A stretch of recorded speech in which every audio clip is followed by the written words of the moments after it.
Hi everybody. Welcome to the Cozy Cardigans podcast. My name is Mel. I am the owner and dyer of the indie dyed yarn company Big Little Yarn Co.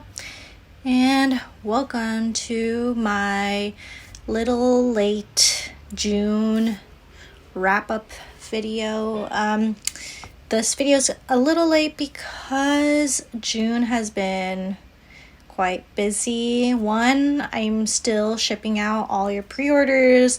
They are unexpectedly a bit late because my son, he had like 4 back-to-back colds from daycare, and it was kind of nuts. So I did set aside like sick days and extra days just in case days for that kind of thing, but it was just a lot more sick days than I expected. So thank you so much for those of you waiting for your order. I am working really hard to get them out the door. It's just I can only work so hard. Even Tim is helping sometimes, so we're just trying to get all your orders out. Thank you so much for your patience. But yeah, so anyways, let's move on to the good stuff. I do have a couple other shop announcements though. One is, I'm blowing out a little bit. Does it look okay? Okay, well, one is that the July Anime Mini Club color listings will be up this coming Sunday. So I believe it will be on the 7th at 10 a.m. JST. So yeah, the July Anime Mini Club color, which is the Naruto colorway, the sock sets for those and the fibers will be available to order. As well as the last few colors for the Ghibli Yarn Club, so that'll also be up on Sunday as well. So if you're interested in any of that, I will put the palettes up here just so you can look at it. I don't think I've decided as of the recording what order I'm going to be doing the July, August, September colors. But it'll be Nausicca, Spirited Away, and Boy and the Heron. So those 3 here are the colorways, or the colorway inspo pics, and that'll be up on Sunday 10 a.m. JST. So yeah, just a little quick yarn club update for you guys. So let's get started on the knitting.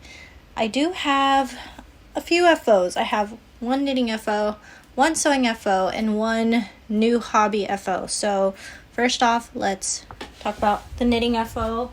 And it is, ta-da! I finished it. This is the Billie cardigan. If you've been watching me for a while, I've been working on this cardigan for half a year, 6 months, which is nuts, okay? But I did it.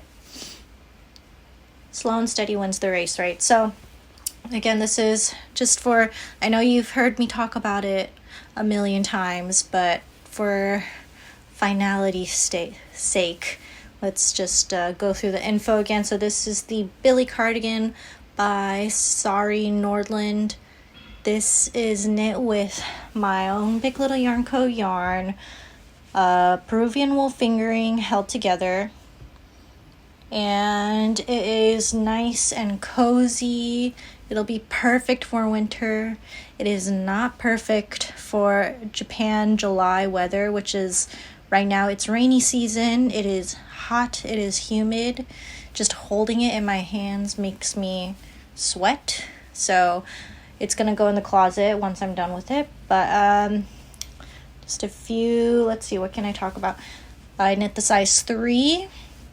And I pretty much knit to pattern mostly because I didn't really want to mess with all these cables and things like that.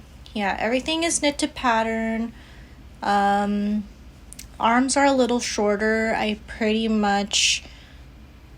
think I like shortened it from the pattern by like a few centimeters. It's not like a crazy amount. One thing that I did do differently from the pattern is the button band here, and then also the collar. I don't know what I was thinking. I think I was just kind of eager to bind off, and I misread the amount of ribbing that she called for. So I believe it called for like 4 or 5 centimeters, something similar to the ribbing on the sleeves, I believe. And I don't know what I was thinking. I just knit 2 centimeters and just called it a day. And I think it kind of works out. I like the short, thin button band that it gives. And then I kind of realized my like too short of a button band when I was knitting the collar. So like the button band was already done and everything. Sorry, I think I was covering the mic. Hopefully you heard me okay. But anyways, I knit the button band, I bound off, and then I was knitting on the collar and I realized, why is the button band so thin? And then I reread the pattern and realized I made it too short. So when I was knitting the collar, I just kind of like met halfway. So I think I knit the collar 3 centimeters because I didn't want the collar to be too thin. I just felt like that didn't really like hold the look together. So the collar is a little bit thicker and I kind of like that look. I feel like, any longer and it would have been too long for my taste personally, and I kind of like that it's in the middle in between like the button band length and like the cuff length. It kind of gives it a more jackety look to the cardigan, because although it is a cardigan, it's really thick, and because it's so thick, it kind of holds its shape. It doesn't really like have a ton of drape because of the Peruvian wool, all the cables. It kind of just holds itself together. And so it has a bit of a jackety look when you put it on. And so I kind of like that the collar is a little bit on the shorter side. So there's that. And then also here's a close-up of the buttons. These are some French buttons that I found at the flea market in Kyoto. I think it works really well with the colorway. So here's me holding it against myself because it is way too hot. Way too hot. But anyways, it's done. I'm gonna put it away and forget about it till like October. So that is one major FO off the needles. It feels so good to like just get it done, because this has been hanging over my head and literally hanging over my desk for 6 months straight. And so it feels really good to just like have it done. I can fold it up nicely, put it away, and it's good. I made it. I was like really close to not knitting it, but I knew that if I put it away mid whip, I would never finish it. So I do have like other projects that are like kind of in the same boat. So I knew like my tendency to do that kind of stuff for really hard knits. So like it wasn't even that hard. It was just very time consuming, obviously, because of all the cables. I do love cables, but it's really hard to knit during the day, like cables during the day, because I have to take care of Evie, my son, and he's 2, so cabling's really, it's just like not, I can't even consider cabling with him. And so this is like my nighttime knit, and I only have time to knit like an hour or so in the night sometimes. And so yeah, that took 6 months, but I'm very proud of myself. It's done. So there's that.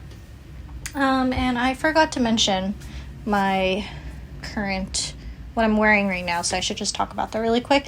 This is the Flores pullover, or Flores top by Shimizu, and this is knit with Knitting for Olive cotton merino, which is one of my favorite summer not fibers, summer yarns, especially when it's humid. If you are in somewhere humid, somewhere hot in the summer, like Japan, this works really well. Like, this doesn't feel sticky. Like, if I do end up sweating in it, like, it feels fresh even after being worn. And like, if I do need to like refresh it a bit, super easy to just like hang it up outside, even if it's like not too bad. Or like, obviously I do give it a soak every now and then because I do sweat in it a lot because I wear it during the summer. But anyways, yeah, this is in the colorway, I think it's called Purple Elephant, and the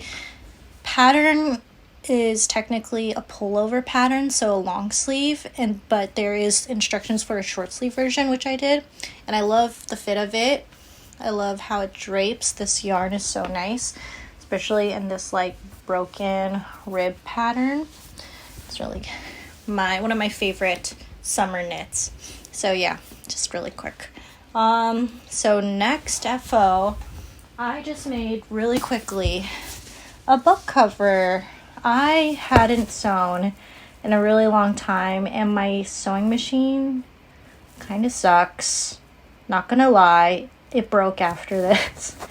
It's pretty bad. So like, this isn't even really thick fabric. So for those of you who don't know, in Japan, what a lot of fabric stores do is they sell these like cut cloths. Let me see if I can find it. Oop, things are falling.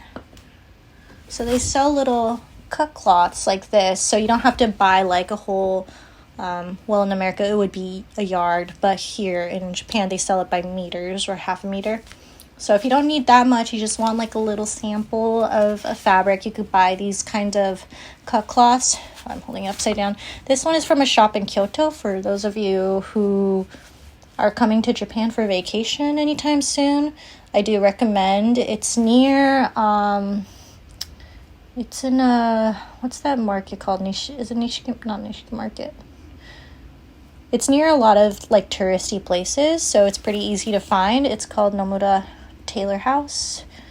And yeah, they sell a lot of these cut cloths. They have a lot of like Japanese fabric too, if you are in town and you're interested. So I bought myself one of these kinds of cut cloths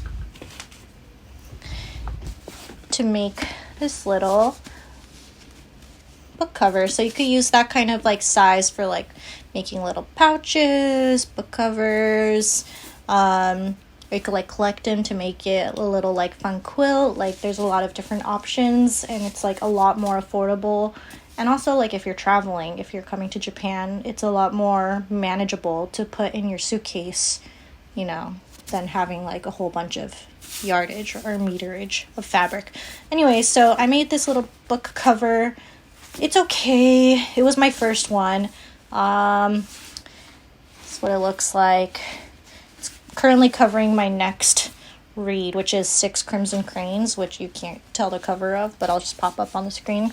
Just this nice little like quirky green fabric, and the inside there's like a little book cover, what do you call it, book cover insert thing, pocket.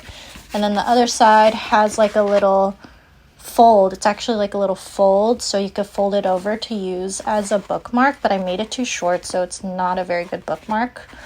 And then also, secondly, you're supposed to put like a little bias tape or like a ribbon to like keep the book cover from falling out, and I accidentally put it backwards, which is sad because this is a really nice ribbon.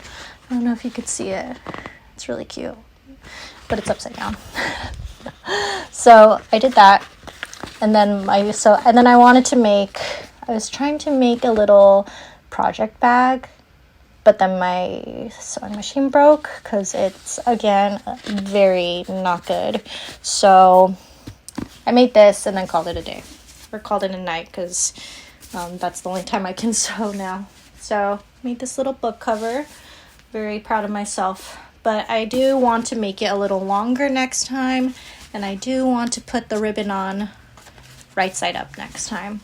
But otherwise, I think it's really fun because I like to carry my books around. I just like, it gets really ratty towards the end of my reading. And then also I just like, because, you know, normally I feel like book covers are more of a thing here in Japan or maybe Asia. I don't know about other Asian countries. You let me know if your country does this too, but I feel like if I see pictures of people reading books in the train in like New York or, you know, Europe, say, I don't see a lot of book covers, but like people just kind of show off what they're reading, like it's no problem.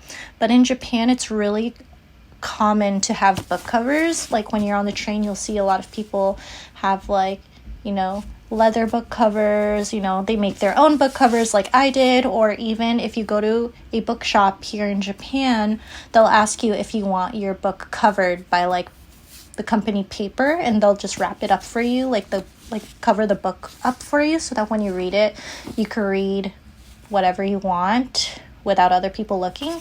And I feel like it's more of a privacy thing, and I feel like that's more common here in Japan than I've seen in other countries. So that's also another reason why I did it. I felt kind of FOMO because I see a lot of people reading with really cute book covers, and it's just like another little cute little thing to add, you know, to your little go bag, you know what I mean? So anyways, just made another little book cover.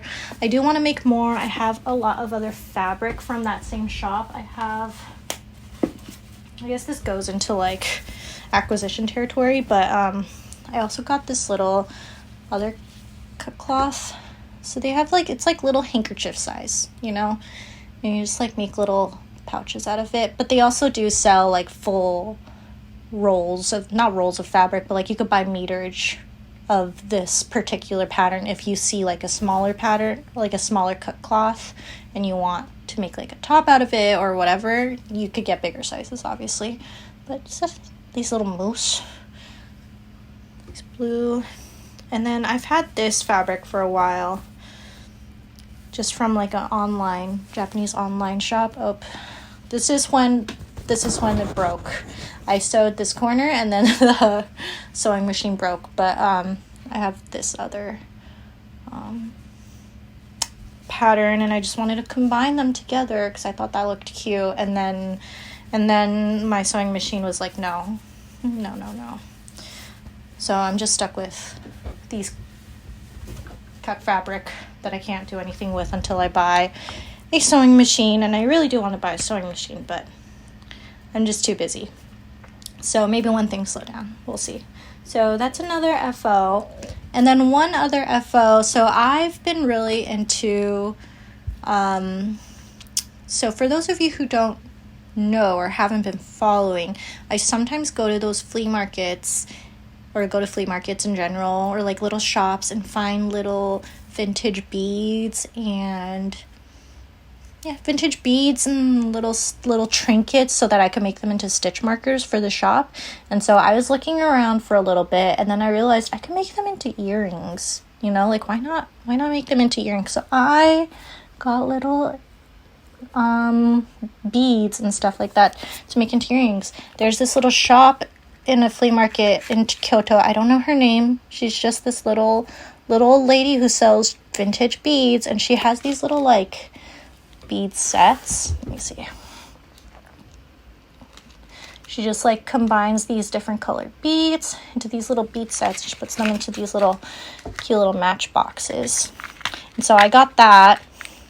I just got like, there's a lot of, I feel like jewelry making is like a really big thing here in Japan too. It's a big hobby. So you could go to like these little jewelry making hobby shops, get these I just got like really cheap ones, but just like jewelry making things.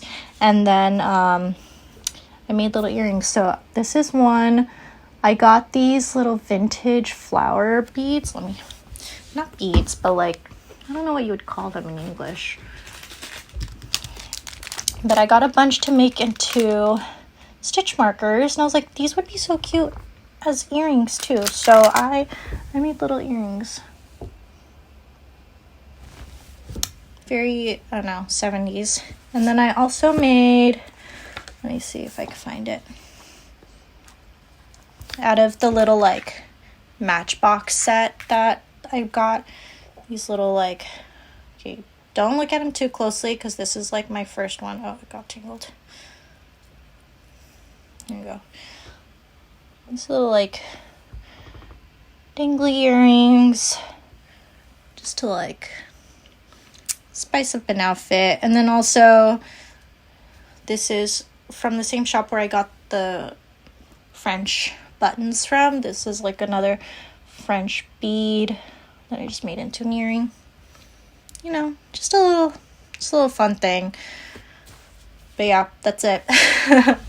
It's not like a huge thing, but it's like another little hobby that I've been enjoying. It's just like so fast to make jewelry compared to knitting, obviously. And so, at least the kind of jewelry that I make is just very basic, simple earrings. So, yeah, that's what I made.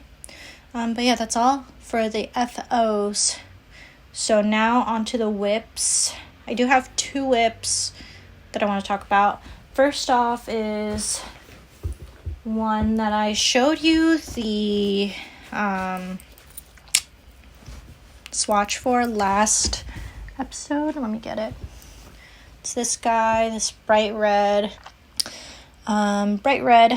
rib number. This is for the Rib Race Raglan by James N. Watts, using walnut Amidisu linen, Wanderlust linen. I think it's called Great Wall. It's just this really bright red swatch. And I cast it on, and then I'll show you, but I got caught up in another whip, but I just wanted to show you that I did cast it on, and this was originally what I was going to be knitting on, like my main project, because I like to have like one main project I work on at night. So this was going to be it. But I cast it on. I'm in the middle of the increases, and then I had to stop. Because Tim,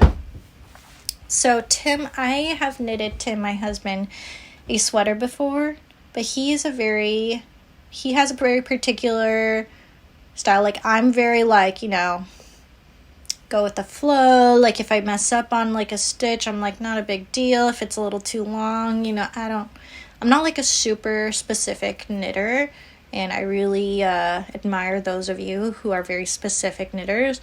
I feel like Tim, if he was a knitter, would be a very specific knitter. So it's very difficult for me to knit him a thing that he really enjoys, because he likes things very specifically. And so he does, but also at the same time, he also doesn't have many requests. Like, yeah, he doesn't normally ask for knits, and he's totally just fine, like, buying his own thing, which I'm fine with too.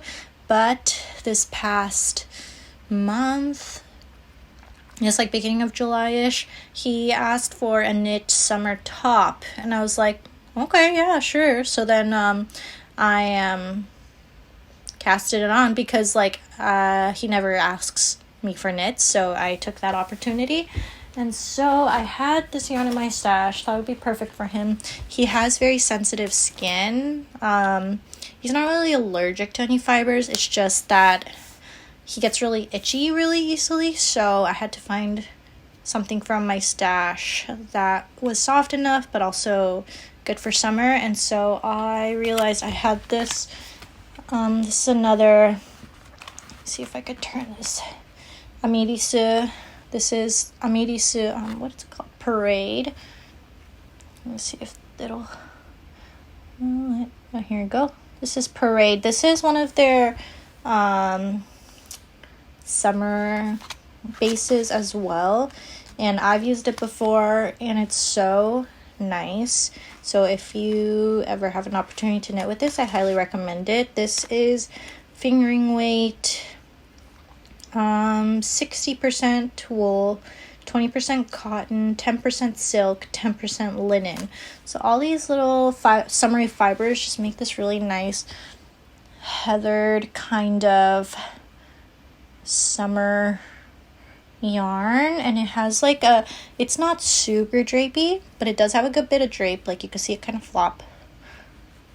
But once it, I feel like the Knitting for Olive cotton merino is kind of similar to drape once it's been knit. It's not like slinky or anything, but it does have, you know, looseness to it once you knit it up. So this is in the colorway Oxford. It's this dark navy blue. And I made a gauge swatch, calculated everything, figured out like where he wants, you know, increases, what kind of measurements he wants, what kind of shaping he wants. He wants some shaping done, like what kind of ribbing, all that stuff. So I'm currently knitting on that. So this is knit bottom up. This is just like and I was originally going to use a pattern. I was originally gonna, because he wants set in shoulders and all this stuff. I was originally going to use a pattern by Lydia Morrow. I forget what the pattern was called. Something raglan. No, not raglan.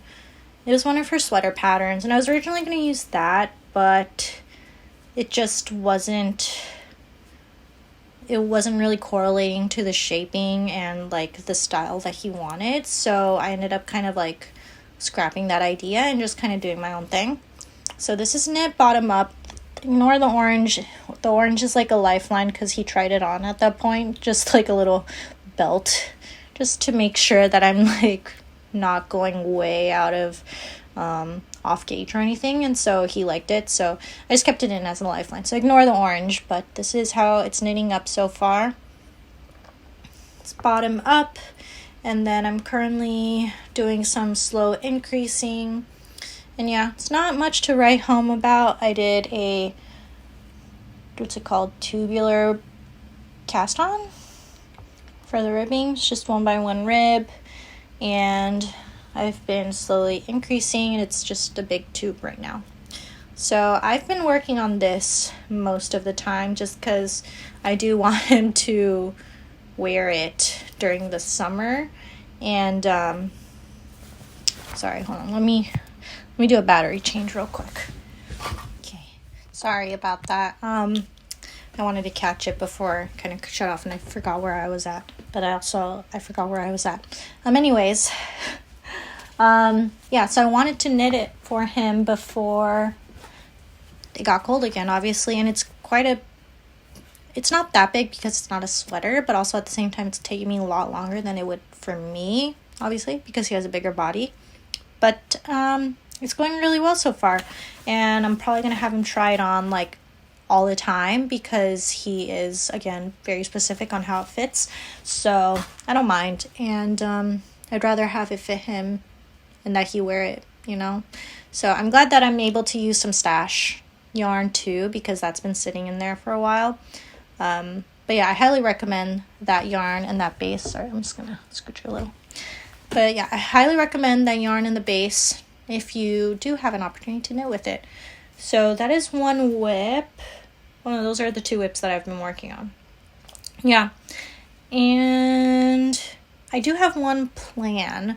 So I saw the Recursion Pullover by Indigo Knits on Instagram, and I am obsessed with the yoke. The yoke is so cool. And so I was talking, I kind of shared it, I think I shared it in my stories, and Indigo Knits, I forgot her name, I'm so sorry, she reached out to me and offered the pattern for me for free, which is so sweet of her.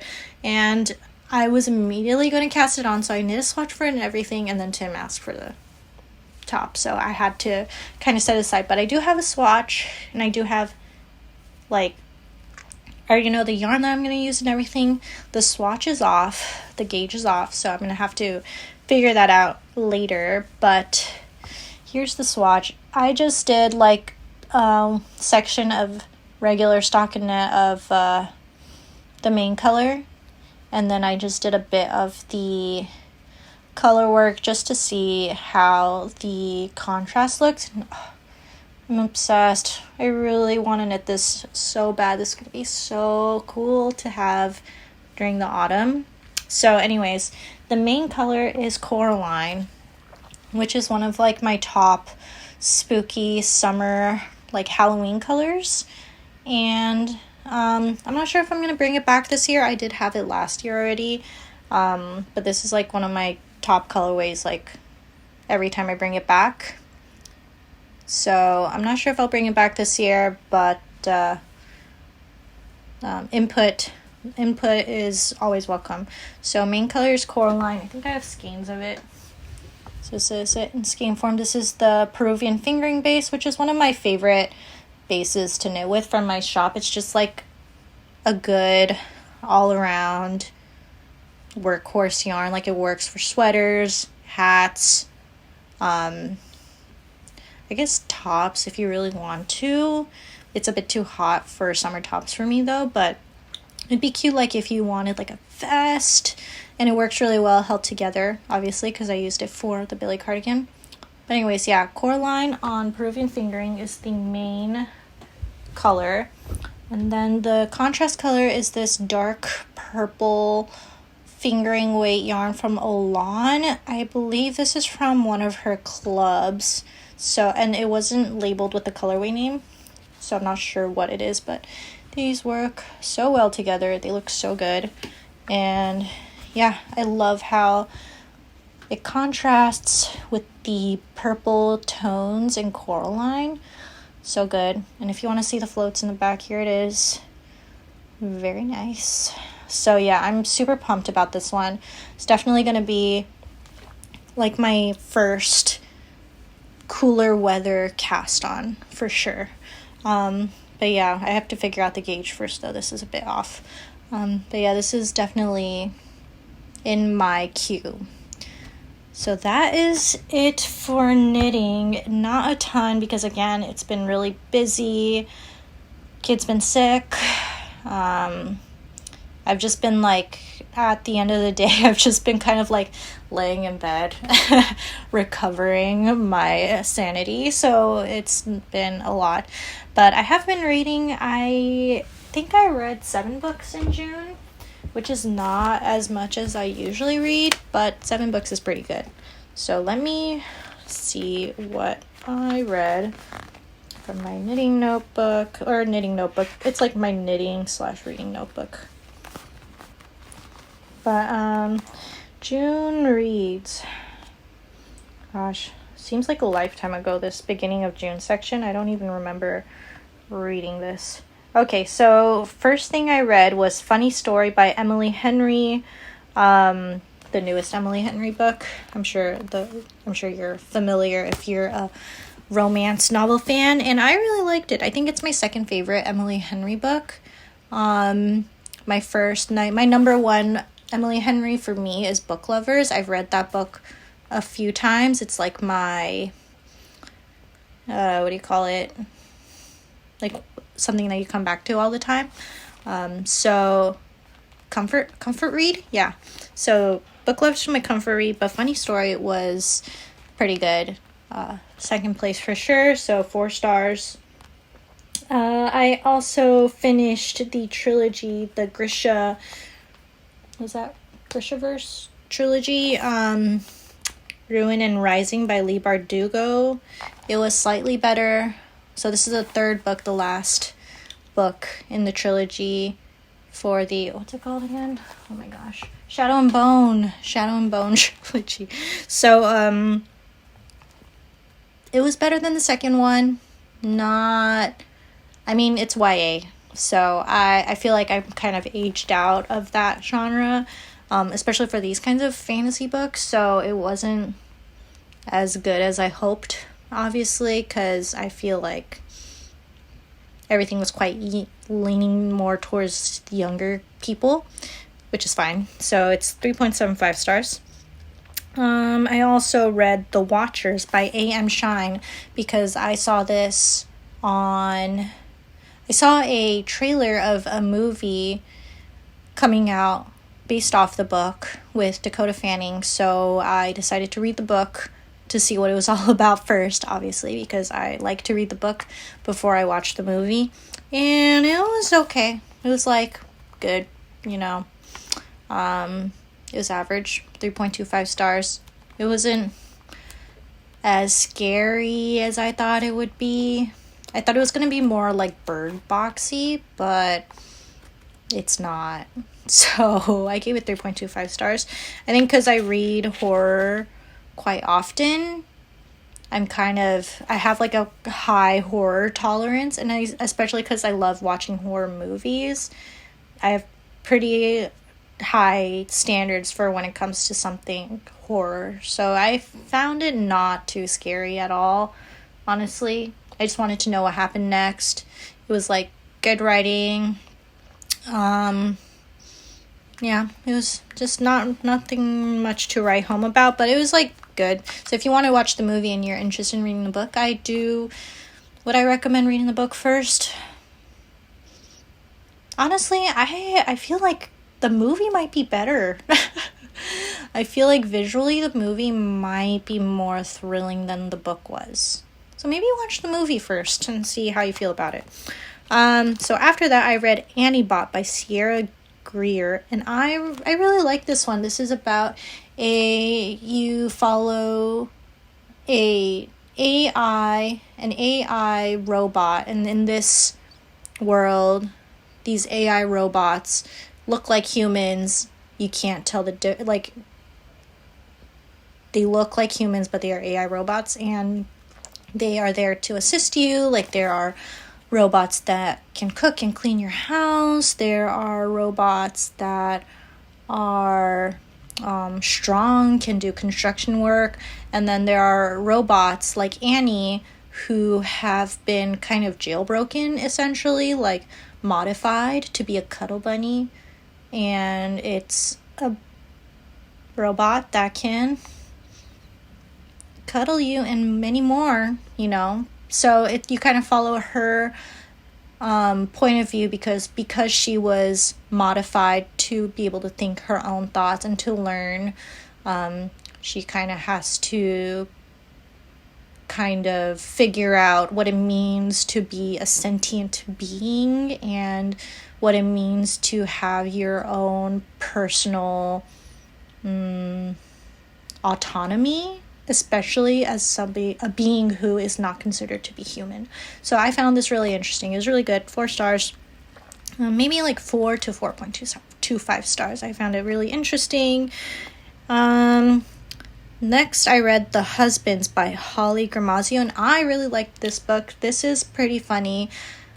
Whatchamacallit, plot. So in this book, the main character, she comes home from a drunken night out. It was like a bachelorette party, and she comes home to her apartment. She lives alone, but she comes home to her husband, who she's never met before, and she's really confused. And he's confused because she's confused, like, why do you not remember me? And then she realizes that when a husband goes up into her attic, a new one comes down. You know what I mean? Like, so that husband that she just randomly met, he goes up into the attic to grab something, but a new husband comes down, and like the whole world resets, where she looks at her phone and she has all these records and pictures and texts from that new husband. And so it's kind of like a new timeline, essentially, where each time a husband goes into the attic, a new one comes down, and the whole world kind of resets, and she has to figure it out. And so after a certain point, she's like, well, you know, if she doesn't like him in like the first 5 minutes, she's like gonna send him up into the attic with an excuse so that a new one can come down, that kind of thing. And so she kind of just has to like figure things out in a way. And I found this really entertaining, a really good kind of commentary on modern dating. Like, me and Tim, we kind of bypassed that. We met in college, and so we didn't have to do like the whole online dating thing. And so I found it to be really interesting and like a fun way to explore what modern dating and love can be like in this day and age. So I highly recommend it, and it's pretty funny. So I gave this 4.5 stars. Next, I read A Curious Beginning by Deanna Rayburn, and this is the first book of the Veronica Speedwell series, which is like a historical fiction mystery novel. And you have Veronica, who's the main character, and what was her counterpart's name? Oh, she kind of like is thrown into this situation where she has to figure out who killed this one acquaintance of hers, I guess you could say, and she's kind of thrown into a partnership with this guy named Stoker, and they're both really funny. Veronica is like this strong-willed, not kooky, but like back in like Victorian ages, she would be considered a kooky woman, you know, because she's not meek. She's like headstrong, smart, knows what she wants, and is gonna go get it kind of girl. So this was really funny. It was really entertaining. There's a lot of books in this series, and I'm kind of down to just read the whole thing because it's just like it's like watching a very fun Sherlock Holmes movie almost, but like with the woman who is like scientifically minded. She loves studying butterflies. I forgot what the name of the study of butterflies was, but she studies butterflies for a living. And then Stoker is also like a naturalist or whatever. And so they're like these two scientifically minded people who are just thrown into this situation together and strike up this like unassuming friendship in a way. And so there's also like little bits of yearning. Like, it's not a romance novel by any means, and like they're not really interested like that, I feel like, in the first one, but like you kind of feel there's a little spark there, so there's like that bit too if you're interested. But anyways, it was just a fun time, so I gave it a 4 stars. And then the last book I read in June was The Skin Was Once Mine and Other Stories by Eric LaRocca. And Eric LaRocca is probably one of my favorite horror authors, and this is one of his short story collections. I think it's his newest short story collection. And yeah, I really enjoyed it. It was a good time. Eric LaRocca does this thing where he can make commentary on like different aspects of like life and society in like a horrific way, but not in a obviously horrific way. Like, he doesn't just slap you in the face with like what he means. He has this horror aspect to his stories, but also it kind of ties in with like a main unassuming nagging horror as in like something that's not great about society or like life or relationships that he kind of like pinpoints in a way using these horrific stories. I don't know, he does this really cool thing, and so I really enjoyed this short story collection as well, so I gave it 4 stars. So on average it was pretty good reading month. I did have one DNF though, and it wasn't like because it was bad, it just wasn't my cup of tea. I feel like it was The Hexologist. I don't remember who the author was, but I DNF'd this. I read like, I want to say like a third of the way through. I read a good amount because the premise was really interesting. It's like a husband and wife team, this fantasy world. The magic system that they use is really interesting. The mystery was really interesting. But the thing is that the writing style just did not vibe with me. Like, it was very flowery. Like, I don't really like when authors write like they had a thesaurus right next to them while they were writing, and that's what it felt like for a lot of the writing. I know a lot of people enjoy this novel, so by all means try it out and see how you like it, because you might really enjoy it. But because it is really fun and interesting. Like, the plot's really good. The pacing was good. It was just so flowery. Like, there's this one time where the author was just trying to say, like, basically it was like they were in a graveyard and the graves were crumbling because it was such an old graveyard, and it was just like this really long sentence about these gravestones, and it wasn't even that important to the story. And that was the point where I was just like, okay, I'm kind of done, because I was just like so bored by the end of the sentence, because they're just talking about these gravestones like in this really thesaurus-y way. So anyways, you might like it. It's called The Hexologist. Try it out. I know other people have enjoyed it, so yeah, there's that. And then I do have a few current reads. One current read is this chunky book. I'm reading Priory of the Orange Tree. I'm currently this far in, so not super far, but this is like my my bookmark. I usually have a book with me whenever we're at home and Evie is just playing by himself, and I have like a couple pages I have enough time to read a couple pages. So this is the book, and because there's like a nice glossary and map and things like that, like I could just reference those if I'm kind of confused about who is who. So it's been going. It's just like a really long book, and I just thought it's like a good way to just chip away at it, because it's just very threatening, this thick of a book. So this is one that I'm currently reading. What else am I reading? I'm reading Gulp by, who's it by?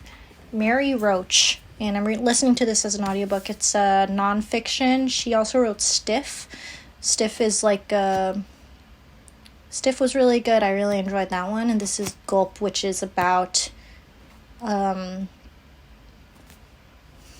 your digestive system, which is really interesting, actually. She has a very funny way of writing, and I enjoy her nonfiction very much.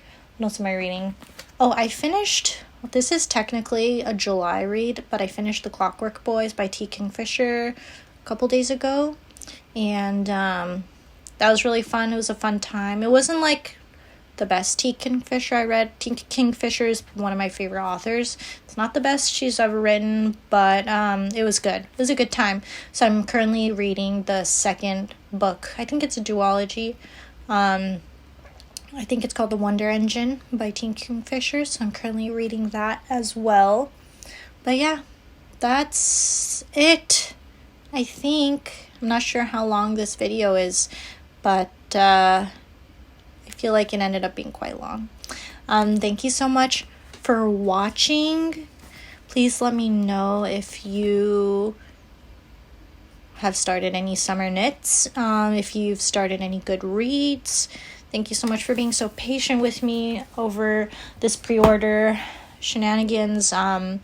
Hopefully I can get caught up and on schedule soon, so that hopefully he doesn't get sick again. 4 sicknesses in a row was really tough. So hopefully that's the end of it.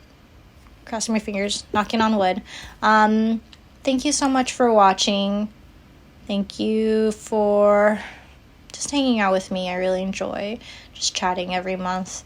But I'm also thinking, well, if you're watching to the end, you can let me know.